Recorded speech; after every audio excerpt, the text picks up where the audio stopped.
সিঙ্গাপুরে ঘুরতে গিয়ে হোটেলে নারী যৌনকর্মীদের ডেকে তাদের কাছ থেকে মূল্যবান সামগ্রী ছিনিয়ে নেওয়ার ঘটনায় দুই ভারতীয় যুবককে দোষী সাব্যস্ত করেছে আদালত। শুক্রবার আদালত তাদেরকে ৫ বছর ১ মাসের কারাদণ্ড এবং জরিমানার দণ্ড দিয়েছেন। অভিযুক্ত দুজন হলেন অরক্ষস্বামী তাইসন ও রাজেন্দ্রন মাইলারাসান। তারা নিজেদের অপরাধ স্বীকার করেছেন। আদালতে বলা হয়, অভিযুক্তরা গত ২৪ এপ্রিল পর্যটক ভিসায় সিঙ্গাপুরে প্রবেশ করেন। কয়েকদিন পর লিটল ইন্ডিয়া এলাকায় হাঁটার সময় অচেনা একজন তাদের কাছে জানতে চান তারা কি যৌন সেবার উদ্দেশ্যে কাউকে খুঁজছেন কিনা। পরে ওই অপরিচিত ব্যক্তি দুই নারীর ফোন নাম্বার দিয়ে চলে গেলে তারা একে অপরের সঙ্গে পরিকল্পনা করেন যে অর্থ অভাব প্রায় ওই নারীদের হোটেলে ডেকে এনে তাদের টাকা ও আভরণ জোরপূর্বক ছিনিয়ে নেবেন। তারা ওই পরিকল্পনায় রাজি হন।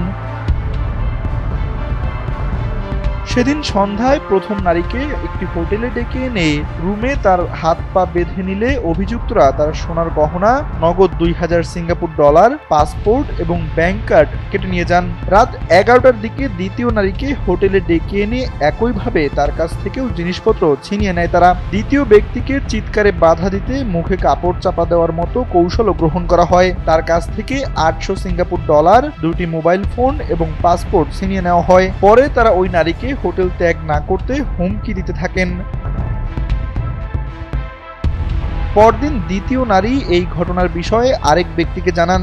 ঘটনার পরেই পুলিশ অভিযান চালায় এবং ঘটনার সত্যতা বেরিয়ে আসে। শুনানিতে অরক্ষস্বামী দাবি করেন, গত বছর বাবা মারা গেছেন, আমার ৩ বোন আছে, আমাদের আর্থিক অবস্থা খুব দুর্বল ছিল, তাই এমন পথ বেছে নিয়েছি। আর রাজেন্দ্রন বলেন, তার স্ত্রী ও সন্তানরা ভারতে একা আছে এবং তারা ঋণের মধ্যে ও আর্থিক সমস্যার কারণে এই সিদ্ধান্ত নিয়েছে বলে উল্লেখ করেছেন। আদালত তাদের অপরাধের গুরুতরতা বিবেচনা করে সংশ্লিষ্ট সাজা দেন। তানভীর আহমেদ, NPB।